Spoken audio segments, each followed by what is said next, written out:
Not the driver's car many would hope from any car wearing the Jaguar badge, but the E-Pace is an attractive and interesting addition to the compact premium SUV ranks. What is it? This is likely to be the best-selling Jaguar of modern times.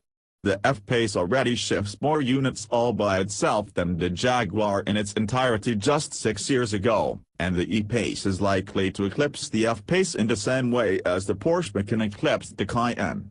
This mid-spec diesel will be the best-selling E-Pace of them all, at least in the UK and at least until the politicians and tabloid press have succeeded in their campaign to cleanse the roads of diesel-powered cars.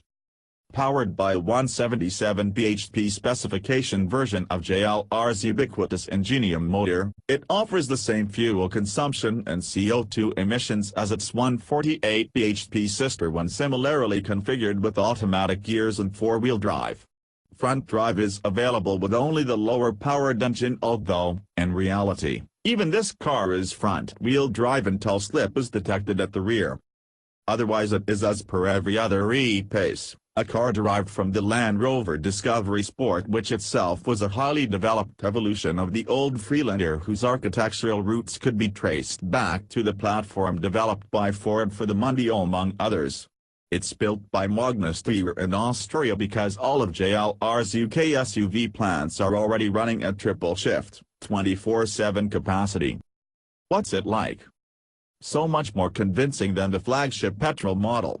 At almost 50 grand, even a near 300 bhp E-Pace struggles to make a case for itself. Competitively priced in the mid-pound 30Ks, this diesel has no such problems.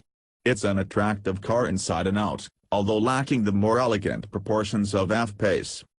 Ergonomically, the driving environment is not as good as the best of the German opposition, but the E-Pace has a sense of interior style they lack.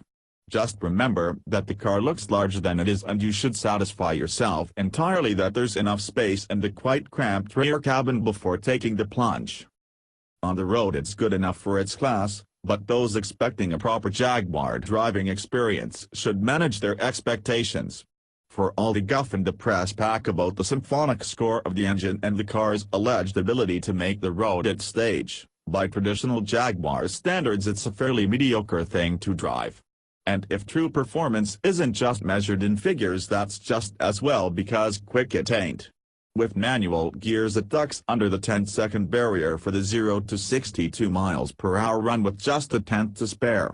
The equivalent BMW X1 needs just 7.6 seconds, not least because it's more than 200 kilograms lighter. The Auto is a little quicker, although the 9-speed box tends to hang on to its gears for too long. The chassis is better but still not quite in the same league as other Jaguars sitting on more modern, lighter, aluminium-based platforms. By the somewhat modest standards of its class it handles quite well, managing its mass and corners, never feeling flabby and with conspicuously good steering.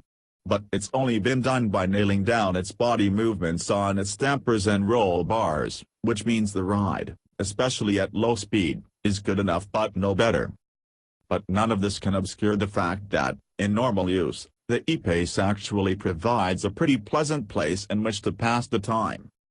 The truth is that while this E-Pace may not to be a particularly great Jaguar, by the rather less demanding standards of the compact premium SUV class, it is just fine.